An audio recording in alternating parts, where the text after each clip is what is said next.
कलयुग में कई स्त्रियां परेशान हैं, कोई लव मैरिज, कोई शादी विवाह टूटना, कोई पति से परेशान है, किसी के बच्चे नहीं हो रहे हैं, तरह तरह के बाबाओं के पास जाती हैं, तांत्रिकों के पास जाती हैं, ज्योतिषियों के पास जाती हैं, क्योंकि दुख में आदमी क्या नहीं करता। कई मनुष्य भी जब भयंकर परेशानी आ जाती है तो अपना धैर्य खो बैठते हैं और वह भी जगह जगह भटकती हैं। कलयुग का प्रभाव है, कोई तन दुखी, कोई मन दुखी, और यह कई जीवन में कई दुख पाने वाले मनुष्य कई तरह की पीड़ाओं से कलयुग में दुखी रहते हैं। तो आपको यह सोचना चाहिए कि कलयुग का प्रभाव ब्राह्मणों पर भी रहेगा, कलयुग का प्रभाव मंदिरों में भी रहेगा, कलयुग का प्रभाव मस्जिदों में भी रहेगा, कलयुग का प्रभाव ईसाइयों पर भी रहेगा, कलयुग का प्रभाव हर जगह रहेगा। नहीं रहेगा तो कहाँ? जहाँ ईमानदारी हो, ईमानदार लोग हों, ईमानदार पुजारी हों, ईमानदार महंत हों, वहाँ इसका असर कम रहेगा। आज लाखों करोड़ों मंदिर हैं, लेकिन ईमानदारी के मामले में जहाँ पे ईमानदार पुजारी हों, जैसे वृंदावन के मंदिर हैं, कई मंदिरों में पुजारी यहाँ पे कुछ मांगते नहीं हैं, भगवान को सजाती हैं। बड़े बड़े मंदिर हैं जहाँ पे साक्षात वृंदावन के ठाकुर प्रकट हुए हैं। राधा वल्लभ मंदिर है, बाकी बिहारी मंदिर है, राधा रमण मंदिर है। यहाँ पे कलयुग का असर नहीं है, बाकी और कई जगहों पर कलयुग का असर है। तो जो दुखी रहते हैं, बार बार कहते हैं कि पति से नहीं बनती है, पत्नी से नहीं बनती है, सौतन का छुटकारा, ये समझ लो कि लोगों के जब खुद ही कलयुग भरे काम करवाएगा कोई व्यक्ति जानबूझ के लंबे रहे या सौतन से छुटकारा दिलवाएगा, तो समझ जाओ वो आदमी कैसा होगा। आज धरती पे बैठ के रत्न बेचने वाले कई रहते हैं, रत्न बेच के अपनी जीविका चला रहे हैं, लाल पीले पत्थर बेच के जीविका चला रहे हैं। लेकिन उन पत्थरों से कुछ नहीं होने वाला है जब किस्मत में पत्थर लिखे हुए थे। वो छोटे मोटे अड़बंगा होते हैं, छोटे मोटे परेशानी होती हैं, तो पढ़े लिखे ज्योतिषाचार्य से बाकायदा कुंडली भरवा के तरीके से दिखवाएं और उपाय करें। बड़े बड़े सिद्ध मुनि होते हैं, उनके आशीर्वाद लग भी जाते हैं। बाकी हर किसी के बस की बात नहीं है कि तुम्हारे कष्ट दूर कर दे भगवान के अलावा। तो भगवान के चरणों में झुको, हर किसी के चरणों में झुकने की जरूरत नहीं है। दुनिया तमाशा बना देगी, दुनिया तुम्हारा तमाशा बना देगी, लाभ उठा लेगी। कोई कहेगा दिन में आओ, कोई बुलाएगा रात को आओ, तुम्हारा शोषण हो जाएगा।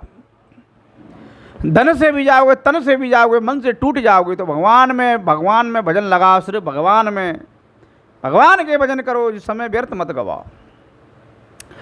जितने बाबा बैरागियों के चक्कर में घूमोगे उतने ही परेशान रहोगे।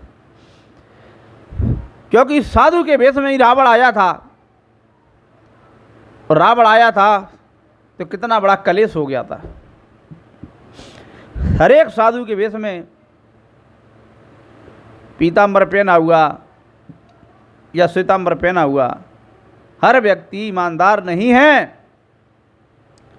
हर साधु ईमानदार नहीं है। क्यों भटकते हो, क्यों रोते हो तुम, क्यों परेशान होते हो? क्या लाए थे तुम, क्या चला गया? आपकी बुद्धि ने आपको परेशान किया है, आपकी बुद्धि की ही सब परेशानी है, आपकी लापरवाही के ही सब दुख हैं। लालच में कोई ब्याज के लालच में पैसा देता है, फिर उसका ब्याज नहीं मिलता है या मूल फंस जाता है, पैसा फंस जाता है, वो वहाँ पे दुखी है।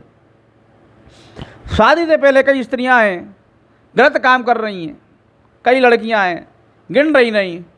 सबसे सबको छुपा लो, कोई दिक्कत नहीं, ऊपर वाले से कैसे छुपा लोगे? जहाँ पर एक एक हवा है, हवा तुम ले रहे हो, कैसे छुपा लोगे? धरती में, आकाश में, पाताल में, कहीं भी अपने कर्मों को नहीं छुपा सकती हो। कर्म आगे निकल जाते हैं, पूर्व जन्म के कर्म हैं, आज के कर्म हैं, कल के कर्म रहे, कर्म तो आपको भोगने ही पड़ेगा। फलाने से सौतन का छुटकारा, जे सौतन छुटकारा, सब अपनी अपनी दाल रोटी सेक रहे हैं भैया। फैक्ट्रियों में, कंपनियों में आजकल मेहनत ज़्यादा है, तो लोगों को चूतिया बनाने के लिए कई मनुष्य जन्मे हैं। बेवकूफ़ बनाओ, आराम से रहो, यही दुनिया ने समझ लिया है। अगर आदमी पे इतना ही वशीकरण हो, इतना ही मोह नहीं हो, तो आदमी सीधे प्रधानमंत्री को बस में कर ले, सब अपने काम करवाए। इतना ही बस में हो तो आदमी अमेरिका के किसी राष्ट्रपति को बस में कर ले। ऐसे हर किसी की विद्या काम नहीं करती, विद्या काम करती हैं वो हर किसी को नहीं बेचते फिरते दीवार पे चस्पा लगा के। जिसमें सिद्धियाँ होती हैं दीवार पे चस्पा लगा के नहीं करता कि ये दे दो कि वो दे दो। सब पैसे कमाने के झंझट हैं। मूर्ख लोग उनके चक्कर में फंसे आते हैं, तरह तरह के चक्कर लगाते हैं। एक गलत कर देता है फिर सभी ब्राह्मणों को गाली देते हैं। ब्राह्मण हम भी हैं, हम नहीं किसी से मांगते, ना किसी से तेल पानी लगाते। भगवान की पूजा करो वो फल देगा। ब्राह्मण पे कोई पर्वत थोड़ी है कि तुम्हारे लिए जादू मंत्र का दे देगा, टूट टूट के पर्वत के पत्थर ले जाओ करोड़पति हो जाओ, ले जाओ। आशीर्वाद है तुम ले लो, पंडितों पे और कुछ नहीं है। आशीर्वाद ले लो, ज्ञान के द्वारा उपदेश से तुम्हें कुमार्ग से निकालने की आपको विधि बता देंगे कि भाई स्त्री हैं उनको अपने पति के अलावा पर पुरुष में ध्यान नहीं लगाना, अपने सास ससुर के अलावा पड़ोसी के सास ससुर नहीं मानना है। जिनकी शादी नहीं हुई है वो पहले से ही करवा चौथ मत मनाओ। शादी वही नहीं, पहले से करवा चौथ मना रही हैं जो लड़कियां, फिर करवा चौथ पर असली पति आता है उसके करवा चौथ मनाने लायक रह जाती हैं, फिर भोगती हैं, कई तरह के दुख रहती हैं। तो ऊपर वाले को पता है किसको कितना सुख देना, कितना किसको दुख देना है। कर्म प्रधान है, कर्म कर्म तो अवश्य में भोगतम, भोगना ही पड़ेगा, भोगना ही पड़ेगा, भोगना ही पड़ेगा। कई साधु संत हैं वो भी दुखी हो जाते हैं, किसी के हाथ में लग जाती, कोई पैर में लग जाती, किसी का एक्सीडेंट हो जाता है। इतना बड़ा ब्रह्म ज्ञानी धरती पे कोई नहीं है।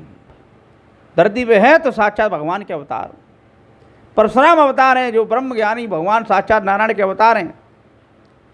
वो महेंद्रगिरी पर्वत पर है। उनको तमाई ये नहीं करना। हर जन्म में आदमी भिखारी रहता है, हर जन्म में आदमी जन्म लेता है ना, पैसा दे दो, 10-20 बच्चे दे दो, किसी को गोरी घरवाली दे दो, किसी को पति दे दो, और पति ऐसा दो कि उस पर पैसे के बंडल बंधे हों। कोई सोना चांदी मांगता है, हैं? आजकल का आदमी पंडित को बुलाएगा, नौता खवाएगा, कहेगा एक ट्रैक्टर भर के सोना दे दो। अरे ट्रैक्टरी के भरे हो, एक ट्रैक्टर भर के सोना पंडित पे होता, तुम्हारा नौता खाने आता। यही तो मूर्ख लोगों की पहचान है। पंडित को 100 रुपये दक्षिणा देंगे नहीं है कि 500 डिमांड वहाँ पहले लिख देंगे, जैसे पंडित तुम्हारी डिमांड पूरी करने के लिए बैठा है। मूर्खो सुधर जाओ, अपने कर्मों को सही करो। पंडितों पे आशीर्वाद है, भजन है, तप है, और कुछ नहीं है। और लंबी लंबी फेंकना भी है। तो भैया हर एक पंडित तो ऐसा नहीं करता है। कुछ ही पंडित ऐसे हैं जो कि धन कमाने के चक्कर में इन्हें पता है कि ईमानदारी से काम चल नहीं रहा, तो कुछ पंडित बिगड़ जाते हैं, नशा बसा करने लगती हैं। सभी ब्राह्मण ऐसे नहीं हैं, सभी संत तपस्वी ऐसे नहीं हैं। लेकिन कुछों के चक्कर में जब प्रचार होता है तो बदनाम सभी होती है। कलयुग का असर, जो भजनानंदी ब्राह्मण है, भजनानंदी तपस्वी है, उन पर इतना तब असर कलयुग नहीं कर पाता। लेकिन तुम्हारे दिमाग में लालच देता है, थोड़ा थोड़ा चोरी कर लो, चोरी कर लो, इसको चूतिया बना दो, पुराने कोल्लू बना दो, जिसमें तो फंस जाती हो। फंसो मत, भगवान का भजन करो। जय सिया राम का गुनगुनाओ। इस भजन का प्रेम से भजन करो, कलयुग घबरा जाएगा। वो भी कहेगा जी भगवान का भक्त है, अनन्य भक्त है, तो भैया भक्ति कर ली। और कलयुग के देवता की जय, बजरंग बली महाराज की जय। वीडियो शेयर कर देना बेटा, क्योंकि बात एकदम करी कही है। तेल पानी हम नहीं लगाते हैं किसी को।